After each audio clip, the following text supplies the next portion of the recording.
Today we're going to talk about frenemies. We're going to talk about what a frenemy is, and we're going to discuss exactly how frenemies can be negatively impacting your relationship, whether it's willingly or unwillingly. And then we're going to talk about how to identify if you're actually dealing with a frenemy. And then be sure to stay to the end of the video, because if you are dealing with a frenemy, I'm going to give you some great techniques on how to address the frenemy situation with your partner if it's affecting your relationship negatively.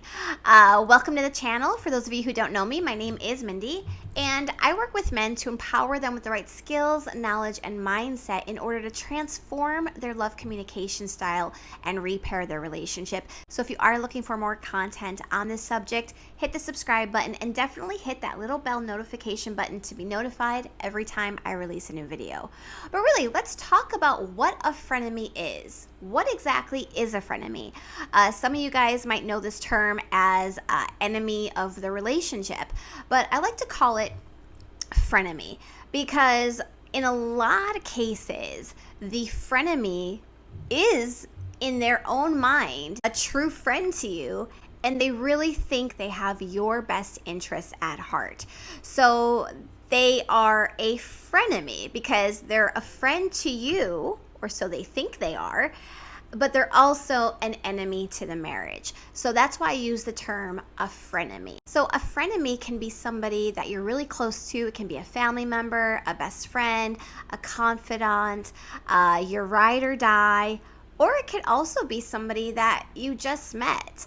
Frenemies are people who really take an opportunity whenever they can to badmouth your partner. So that's really what a frenemy looks like. So before we talk about how a frenemy actually negatively impacts your relationship, let's talk about 3 ways that you can identify if you're actually dealing with a frenemy. So how do you know if you're dealing with a frenemy? Well, first of all, a frenemy is never ever going to have your partner's back. They're never going to see things from your partner's point of view. They're never going to give your partner the benefit of the doubt. They're never going to have anything nice to say about your partner. So that is one clear-cut sign that you're dealing with a frenemy. So the second way to identify if you're dealing with a frenemy is if they're all too eager to jump onto the let's talk shit about your partner bandwagon. And basically what this just looks like is if you have an issue with your partner, that they're immediately talking crap about your partner with you. They don't pause, they don't reflect. It's just, yes, it's talking shit time, let's do it. So that's a second clear-cut way to determine if you are dealing with a frenemy. And the third way to identify a frenemy is if this person never ever calls you out on your own shit. Let's face it, we've all got shit, and it all stinks, okay? You've got shit, I've got shit, your partner has shit, we've all got shit. And your frenemy, if they're never willing to call you out for the shit that you've done and your own mistakes that could have possibly caused your partner to react a certain way, then that's a clear-cut sign they're a frenemy. So those are 3 clear-cut ways to identify if you're dealing with a frenemy. 1, they're never going to see your partner's point of view. They're never going to try to help you understand where your partner was coming from or what your partner could have possibly been thinking or give you any other perspective to the situation. Instead, they're going to immediately jump on to the let's talk shit about your partner bandwagon, and then they're not going to at all bring up any of the things that you could have possibly done to cause the action or the reaction that your partner had. So those are 3 clear-cut ways to identify if you're dealing with a frenemy. All right, so let's talk about why frenemies are actually very destructive to relationships and why frenemies can actually be sabotaging your relationship without you even realizing it. So let's say that you're in a situation where you just can't, or your partner can't, you can't talk to each other about what you're feeling or struggles that you're having or issues you might be having with the other person.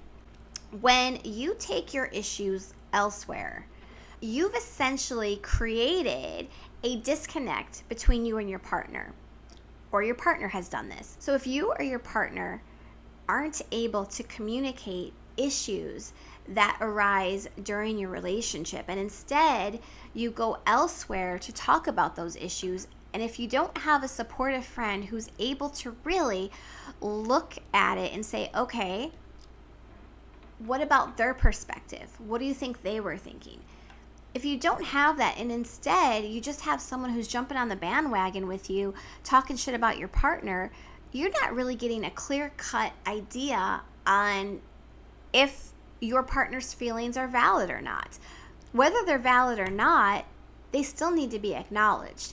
And frenemies have a really great way, whether they're doing this willingly or unwillingly, they have a really great way of kind of penetrating into our mindset and helping us to forget that, wait a minute, we're on the same team with our partner. And sometimes we are going to have some disagreements, some arguments, or some issues that are going to be very challenging.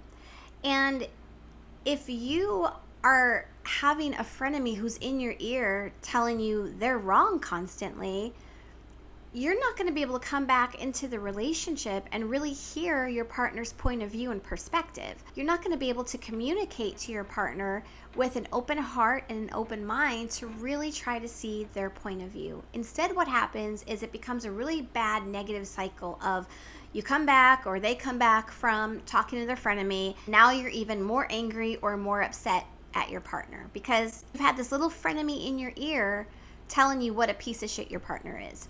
So it's really important to not put yourself in a situation where anybody could be negatively impacting your relationship.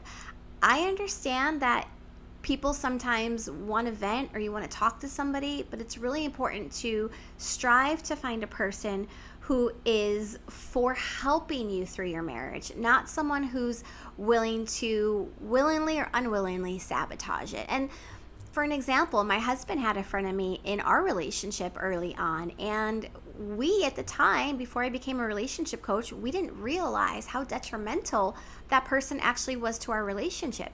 Because when my husband would confide to his frenemy, and my husband did this because he didn't think he could talk to me, the frenemy immediately jumped on my husband's bandwagon and started really becoming an enemy to the relationship. And then my husband would come back at me and he would say, well, my frenemy agrees with me. It doesn't matter if your frenemy agrees with you or not, because you didn't make vows with your frenemy. You made vows with your partner. So your vows and your commitment is to this person over here. It's not to your frenemy. So you really have to alter your mindset and really understand that even if your frenemy agrees with you, it doesn't mean that your partner is wrong. Because your partner's over here with feelings that still need to be validated and still need to be accepted and talked through. And frenemies have a really good way of getting you to stay on that bandwagon with them, and then you continue texting about it, and you just start to evolve yourself in this negative mindset about your relationship and about your partner. And all of that might not even be the case. Your partner might be over here with something that actually is truly hurting them, but because your frenemy is over here telling you that they're an asshole over here and they shouldn't be feeling that way, you're not communicating with your partner, you're not hearing your partner and listening to your partner, and you guys start to drift away even further. And that is what causes relationships to fail. So that's why frenemies can really negatively impact a relationship. And frenemies can even show up in people who are not very close to you. For an example, I had a frenemy that I didn't realize was a frenemy last year. I joined a volunteer group and I met a woman who we had a lot in common with, and we were really excited to volunteer together.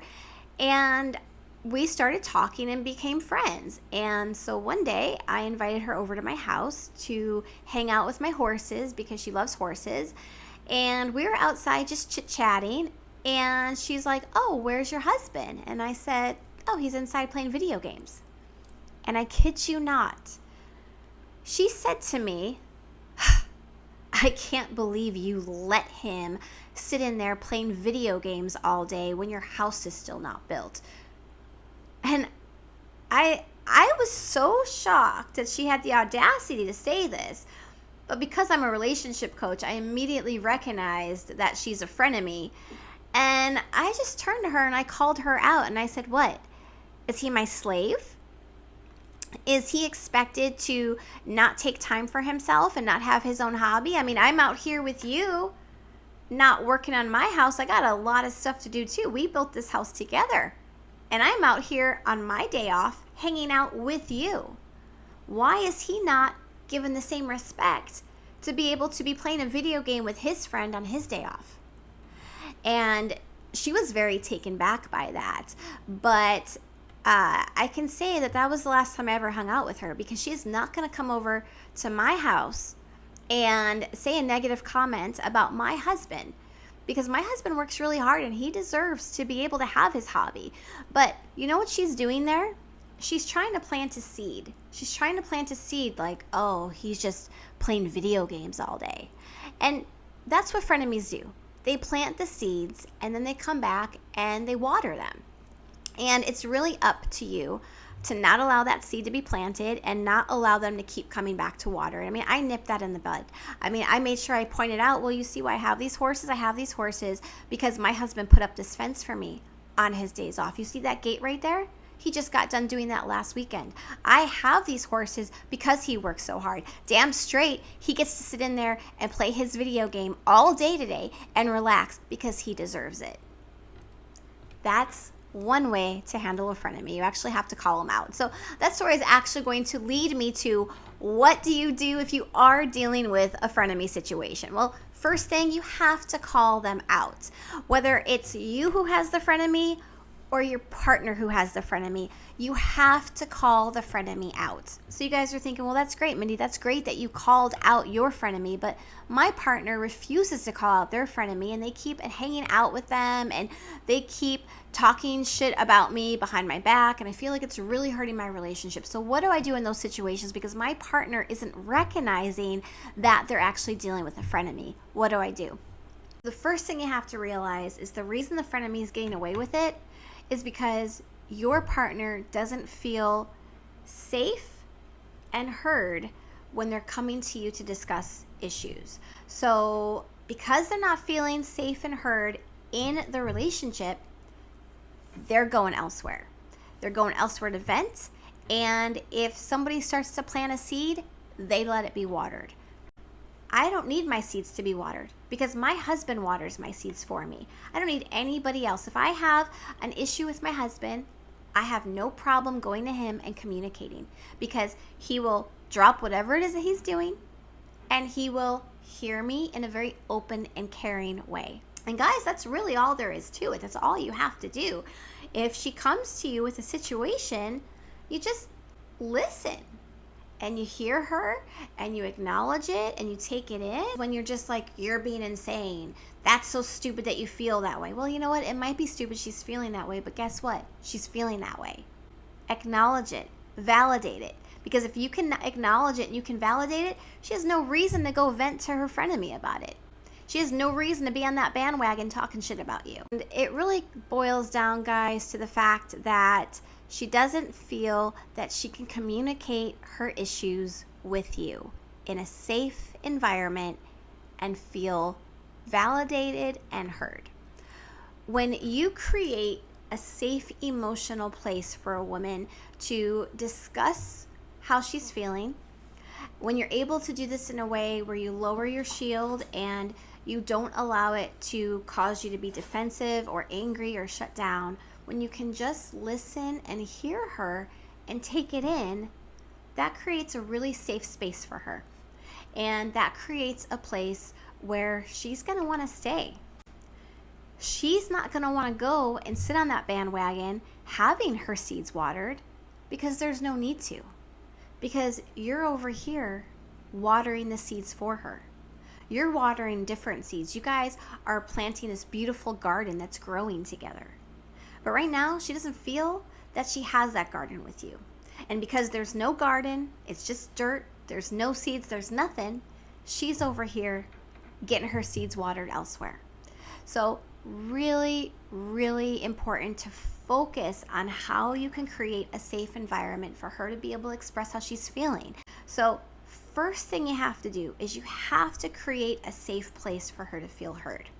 And then once you've done that, and once she feels that she can come to you, the next thing you do is you call out the frenemy. But you do so in a very kind manner. You ask her, you say, are you feeling more comfortable talking with me? Do you feel I've been more open with you and more understanding and more accommodating to your feelings? Then you say, I thought so too, but I noticed that when you hang out with so-and-so, you come back more tense, and it seems that you're angry with me again, and I'd really rather, we work on our relationship as a team and as a partnership rather than bringing in people who aren't as invested as we are.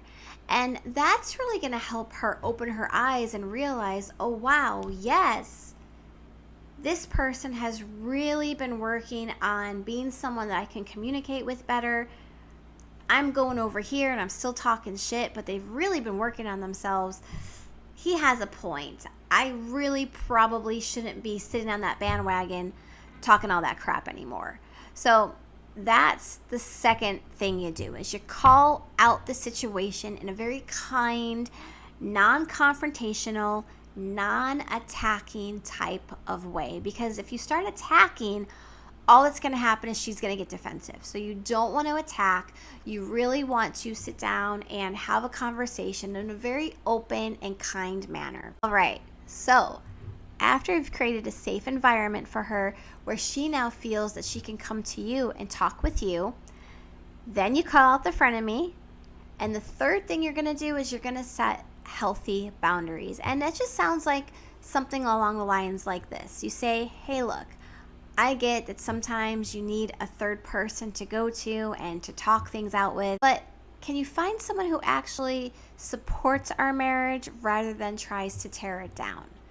And that's really going to go a long way, because your partner is going to think to yourself, wow, they're not trying to be controlling.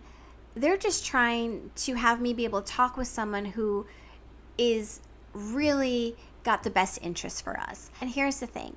When you start to create a safe environment, when you've called out the frenemy, and when you've let her know that you're totally cool with her talking to people about situations, but you're just asking for her to find someone who's more positive about it and who supports the marriage, she's going to really look at you as a person who has her best interest and really wants her to be able to find someone who supports you guys together. And that's how you address the frenemy situation. If you're dealing with a frenemy situation, leave me a comment, let me know what's going on. I hope this video was helpful and very useful to you guys. If so, hit the like button and definitely subscribe to the channel for more content like it. As always, everyone, stay happy, stay healthy, and let's focus on staying in love.